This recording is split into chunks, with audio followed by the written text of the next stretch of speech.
The International Criminal Court is sending a massive delegation to Ukraine to investigate possible war crimes and crimes against humanity. The war in Ukraine has been dragging on for nearly 3 months now, and any hope for a diplomatic end now seems impossible, with Russian authorities saying peace talks have stalled. Let's get the latest from our correspondent in Riga, Latvia, Chris Jones. So tell us more about the ICC delegation, who they are sending, and what exactly they'll be looking for. Well, that's right. The ICC, the International Criminal Court, has spoken over the past few hours. Mr. Karim Khan is its chief prosecutor. He says that this is the biggest deployment of investigators in its history. Around about 42 investigators made up of forensic officers, but also support staff as well, have gone to Ukraine to find evidence of war crimes carried out in Russia. And of course, over the past 3 months, as you mentioned there, we've heard all kinds of talk of war crimes carried out by Russia. Ukraine alleges that Russian forces have targeted civilians and used cluster bombs as well. Now, Mr.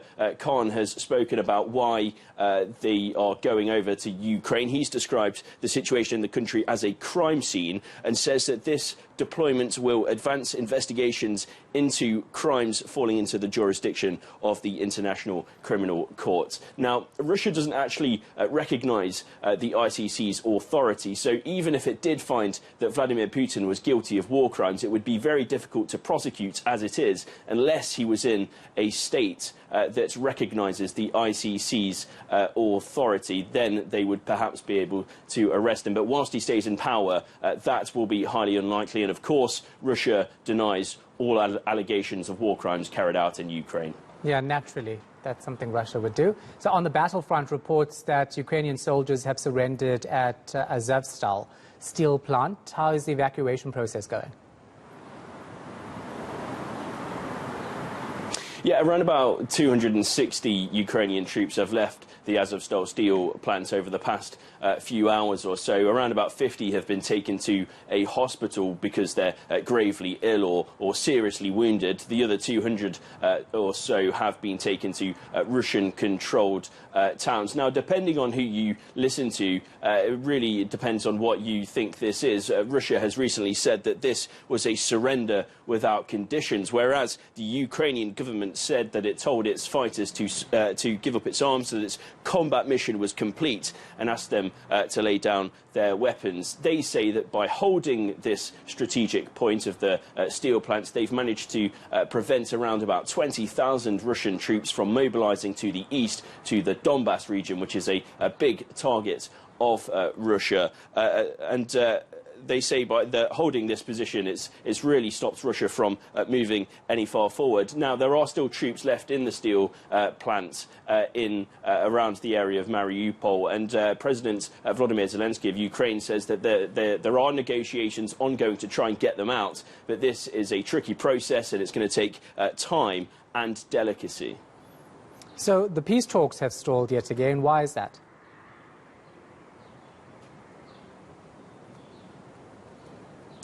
Yeah, that's right. They've stalled multiple times, haven't they? We've heard them stall lots of times over the past 3 months or so. What we're hearing really is that Russia are basically claiming that Ukraine have stopped taking part in any of those peace talks, partly because Ukraine seems to have been so successful in driving Russian forces back. It says Ukraine says that it's managed to push forces away from Kharkiv and back towards the border. They've also managed to keep Kyiv, and they're also being successful in pushing Russian forces back towards the border in the east as well, although there has been some.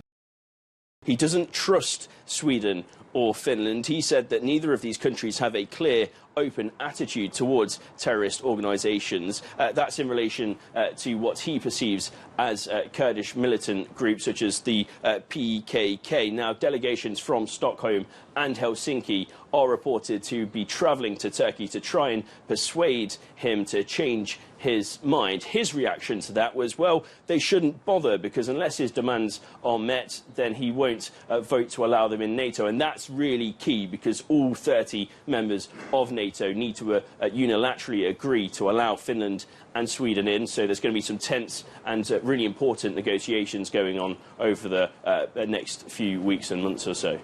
All right, we're going to leave it right there. Our correspondent in Riga, Latvia, Chris Jones.